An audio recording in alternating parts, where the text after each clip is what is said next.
Hi and welcome back. Let's continue with our wood patterns and we will start generating the geometry finally. So let's decrease the number range again to 0. So we have our nice window back and let's go back into our wood pattern generate and into our wood, and in here, after we have the merge, we can create a new subnet, which we will call extrude. So extrude, and we will color it in a darker blue shade. So inside, let's rename our null into in. And one of the first things we want to do, because in here we also want to randomize our wood a bit. We want to add like a bit of cracks, different extrusion, so adding the small touches that would make our wood look more believable. And one of the first things we want to do is we want to create a random seed per our wood beam. And we would need for that, so let's create a triangle node. You would need a prim ID, because we're going to base our seed on our primitive ID.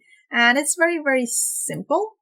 It's just a primitive ID equals to primitive number, because we have the primitive numbers with us, so we will just use that. And the next step is we want to identify whether we have any points that are inside of our shape. And why do we want to do that? Well, it's because that is probably our outline of our window or door, and we do not want to misform it. So let's create a wrangle. And we will call it, well, instead of actually calling it inside, which might be a bit confusing, I think we should call it cut points or cut out points. And in here, let's make it bigger. We will identify those by, again, relative bounding box. So relative position is a relative bounding box of 0 index input and current position. So we will create the attribute right away. So we just call it cutout. And currently it's a 0. And we just say if relative position dot x is not equal to 0 and relative position dot x is not equals to 1, and then the next check is if, and it's basically the same but for y. And before we do that, one thing I want to do is I want to rin this, because as you remember, sometimes it has this tiny numbers, so it's not 0, but it's very close to 0, like excruciatingly close. So we just want to make sure that it is rounded to 0, and we just want to round it to only one number after the comma. And that's where I'm going to copy it. So I'm going to copy it here, and I'm just going to replace this x to y, because we want to make sure it doesn't lie on the borders of our geometry. So is it we say that I cut out is 1. So apply and accept. So let's see if that worked. So let's create a marker plus marker. We're going to call it cut out, oops, cut out, and attribute is cut out. And here we are. And yeah, 1, 1, 1, 1, 1, 1, 1. Yes, that is perfectly what we want. And yeah, we can now close this UV because I'm going to work with UV in this video. So yeah, that is perfect. That's what we want. So let's unpin that.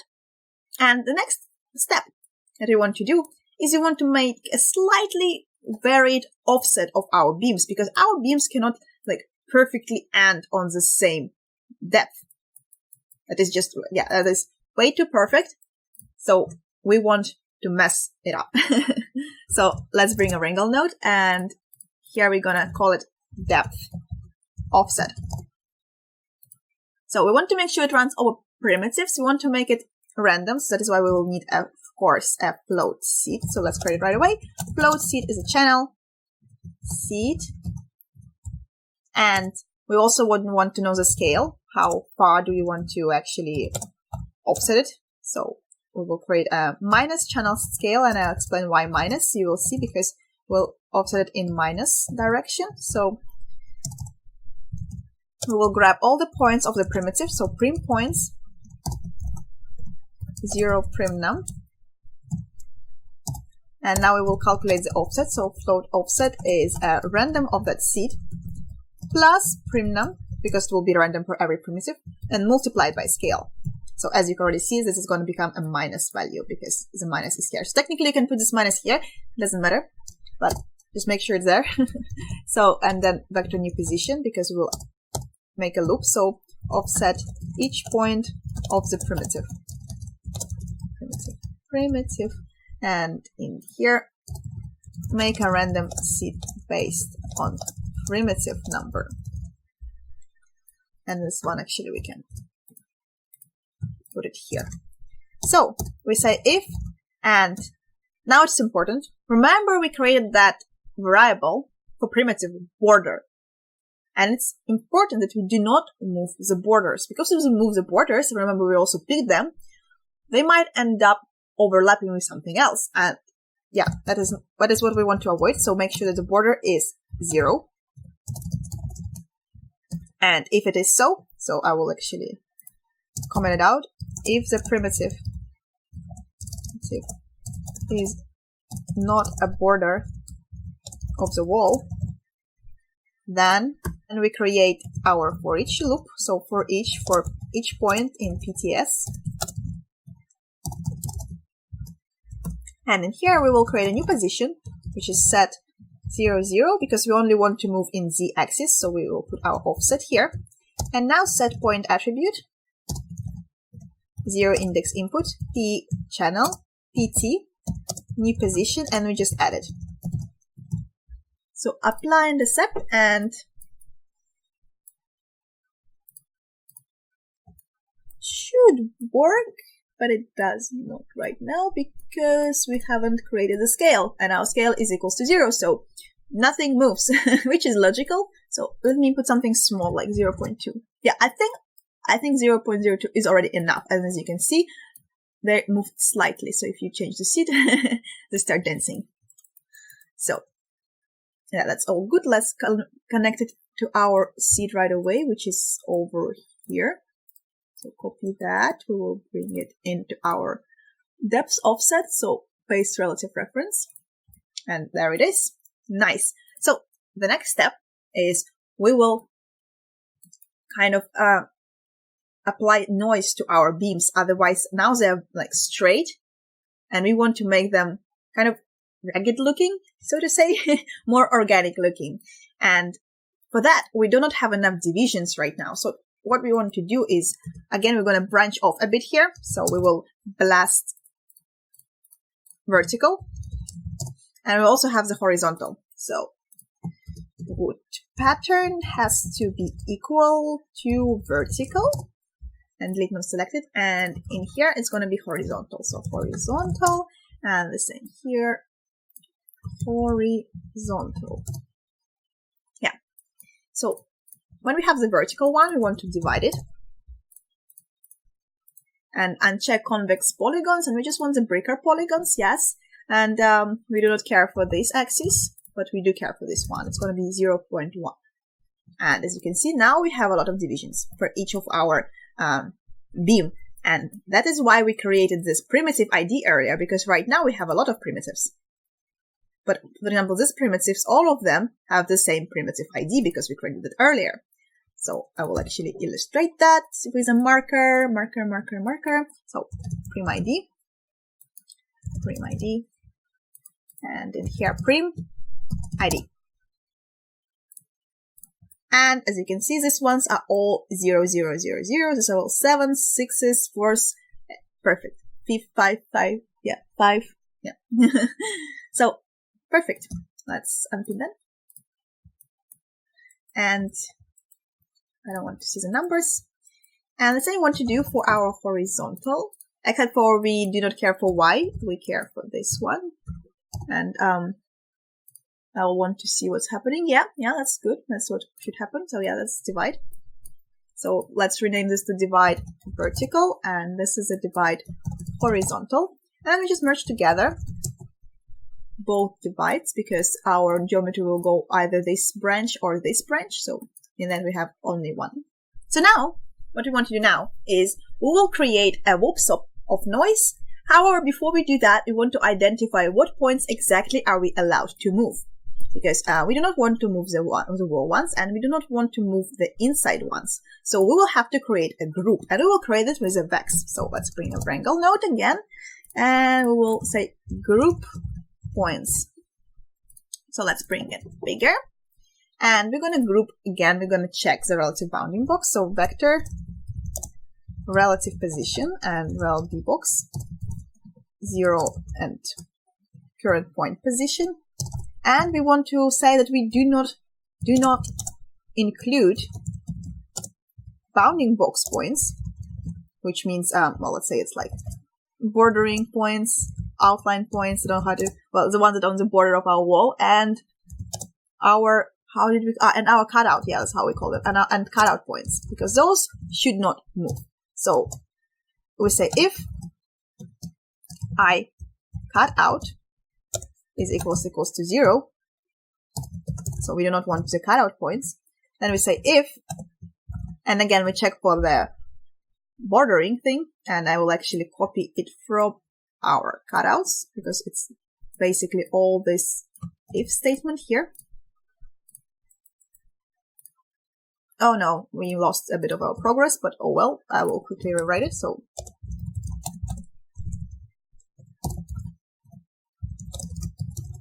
okay, then we want to put this huge if statement.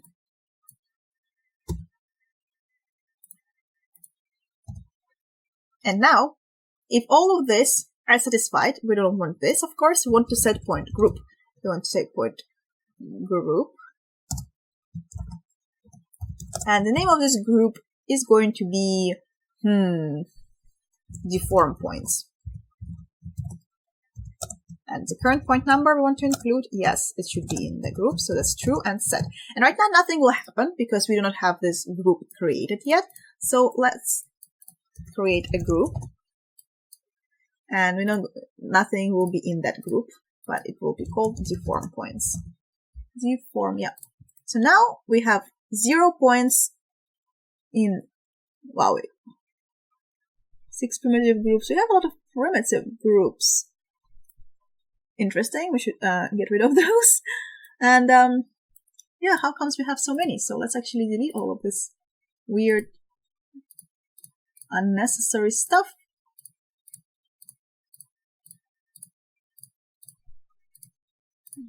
Okay, let's see now.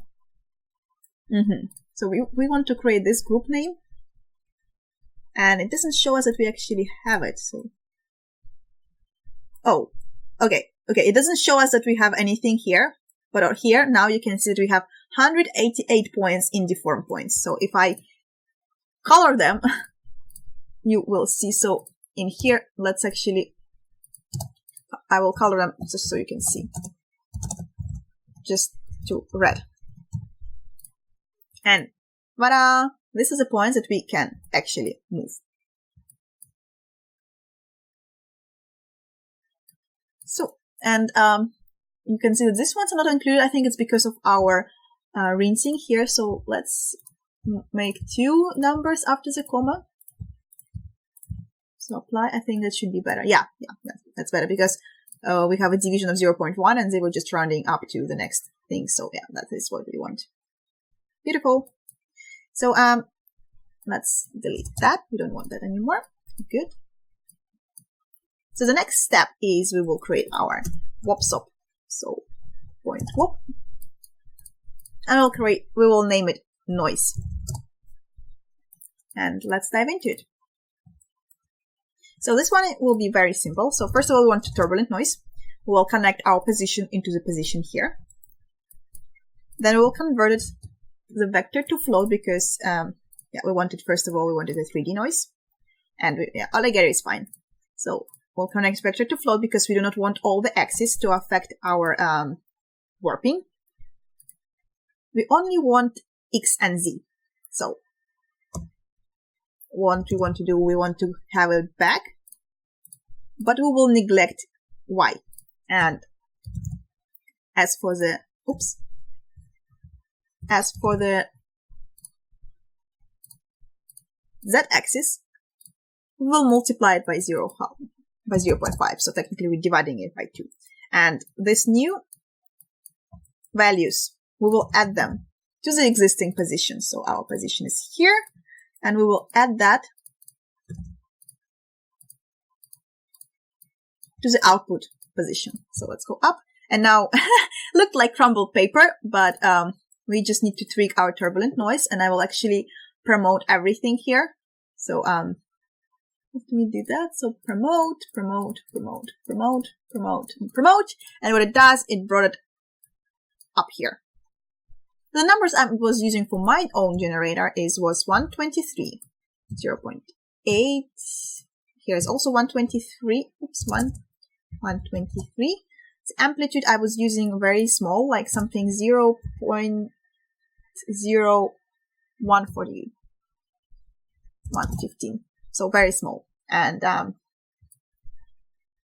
so yeah, you can barely see it. So the roughness was something 378, amplitude was 314, and turbulence I was setting it to 4. So it is very, very gentle.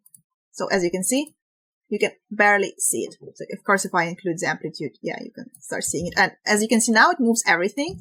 And because that's why I forgot to include our group deform. So now it won't move the important parts, so to say. So yeah, you can play more with it, but yeah, I just like to make it just gentle, very, very gentle. And now we're ready to make a very awesome thing. We're gonna make cracks in between because, well, you can never cut wood so perfectly that they like perfectly fit onto each other. That's, people didn't take out that when they were building that. So they just wanted a house to live in and do it quickly. So yeah, so we'll connect this into our cracks. We will run it for each number. Currently we'll just have a 0 for now.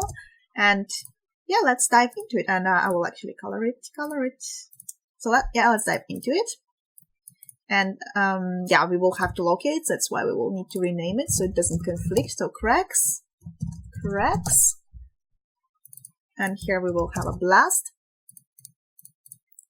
And we will ask to keep only the stamp up for value cracks and 0. So delete non-selected, and it's complaining because of this. And this should be a primitive. So yeah, we have this tiny thing. And that's because we have all this huge amount of primitives now. And that's not what we want because we want the full beam. So that is why I just have to add that this has to be a primitive ID. And yeah, we have all of our beam back. And the way we're going to do it is we will have to take actually our initial geometry like this. Yeah, this one, before it was divided and everything. We'll connect it to the second input. We will also locate it. So locate it. So I will call it this one, locate divided, and locate original. And in the original one, we will create its very special normals. And with these normals, we're going to pick the divided version. So the way we're going to do it is, first of all, we need more points. Resample. And we're going to resample. It's also 0.1 and by polygonish. So we have kind of the same points as we have here. So they're very close in their positioning. So then we want to sort it. We want to sort it by vertex order. So yeah. And we're gonna say, yeah, sort vertex order. And we want to have normals. So we're gonna say post compute normals for us, please. So it's gonna do something like this. Yes, that's to be expected. And now we will bring a wrangle node, which we will call normals. And in here, and what we want here is we want to know our neighbor. So ptnum plus 1 and modular of endpoints of the 0 index input. So just the way we did it earlier. And we want to know the vector direction from this neighbor to the current point. And that's going to be our normal, but not just that. It's going to be normal of direction and it's going to be a cross of the current normal and that direction. And let's see what that gives us. Apply and accept. And ta-da! They all point inward. Well, almost all of them. Well, actually, because these ones we do not really need them, because we only need these ones. Yes, these ones. So, and these ones I'm not going to move because they're not in the group. So, what we want to do now, we have these beautiful normals. Let's attribute transfer them. We don't want this, we only want the normals. And in here, we would need a whoop-so. So, point whoop. And I will actually copy the one we already have, this one noise. I will copy it because we have already a good base in there.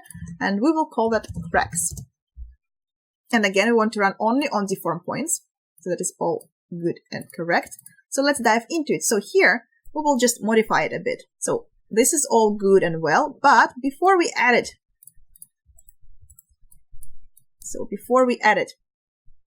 what we want to do is we want to multiply our turbulent noise. Here. We want to multiply it with our normal. So normal and this and here. And we also don't want any negative values because right now it might give us from -1 to 1, I think it can give us. So we should clamp it. Yes, that's all correct. And actually, since now we do not actually need all the axes, this one can be changed to 1D noise, because we only need one value. We only need to know how far the cracks will go. So that is all nice and well. So that is why we do not need all of this either. And let's delete this one as well. And actually, let's unconnect stuff for now. So we have this multiply. So we have our turbulent noise. We clamp it. So it goes from 0 to 1. So our cracks can only go inwards, not outwards. Because if you have -1, they will go in the opposite direction of the normal. And that is not what we want. So what we want now is we want to add this new vector we have with our position. And we're gonna put it into P. So let's go up. Let's see if our amplitude, and as you can see, ta-da! They move in a random offset. They move towards their normal. And one thing I also like to add in cracks is, let's create a float to vector. I also like to offset in Z a bit. So let's do that. So we will create a float to vector. I will multiply it with something small, so it's not like in our face. And we will also add it. It will just give a bit of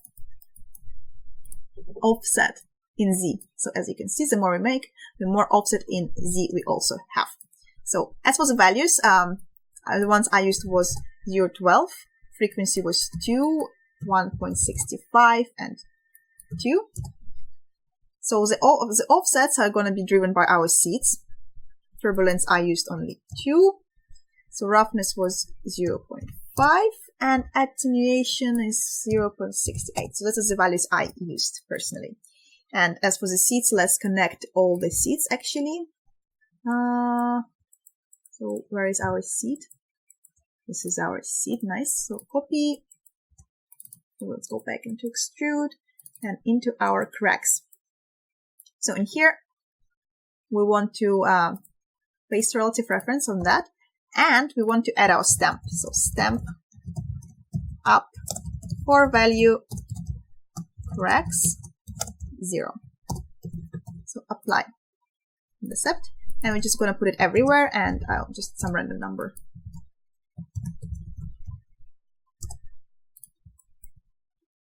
And yes, perfect. Yeah, so let's go up, and currently we have only 1. Yes, that's correct. So the number of times we want to run it is the number of primitives we have in the second input, because it's where our original beams are, and then we can just count them. And as you can see, we have these cracks. So let me pin the view. I will actually color it so you can see better. Let's color it into a, yeah, red works nicely. As you can see, we have this cracks. And if we make our amplitude more, we have more cracks. Well, I think that's a bit too extreme, but you got the gist. And in terms of offset, I will actually make some changes. I will actually make this random and multiply it by 10, something like this, so we get more variations. And the next step is the extrusion itself. So again, we will need a for subnet for each subnet. And again, we would need this original beams, each number. So don't run it 10 times, please. We don't want it yet. So, and here we will put it as to extrude, so it doesn't conflict. So extrude, color it into a darker blue shade, and let's dive into it. And in here, I will just copy actually locate from here. So, and the only thing we have to change is the name of our for value. So extrude. And here we just want to create, first of all, want to have normals. Well, more appropriate normals, so post-compute normals. Yeah, that's good. And now we want to just extrude it. Yeah, that might be too severe. So 0.1. And we want to remove shared edges. That is very important, because if you do not remove shared edges, that's the way I can show you. Let me think. Blast. I will blast 136. And as you can see, there are more inside. So every single polygon is treated as a separate brick, so to say. And if you remove shared edges, and I remove number 90, you can see it's hollow. And that is what we want. We want to save the poly count, so to say. So make sure, it is very important, remove shared edges. Yeah. And yeah, console faces to mesh also helps. So it is what we want. Beautiful. And currently all of our normals are also a bit weird. So we will post compute normals again. Yes, that is what we want. And yeah, we want them cusped. And another important thing, since we extruded them to the front, and that means that it will overlap with all of our frames. So you want to put it back. So minus 0.1 on the amount we extruded it. So I will actually copy parameter. I will actually tie them together. So I will just do it like this. No. Like, come on. Yeah. So yeah, that is what we want. So let's go up. And now we can just copy this expression from here. That is why we connected it original beams. So we can just use this. And ta-da!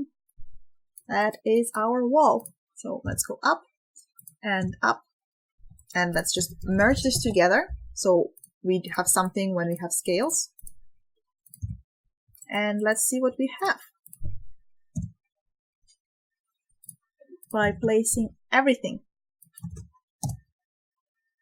So, took a few seconds, but here we are. And yeah, we have currently nothing for scales. But we have all these beams.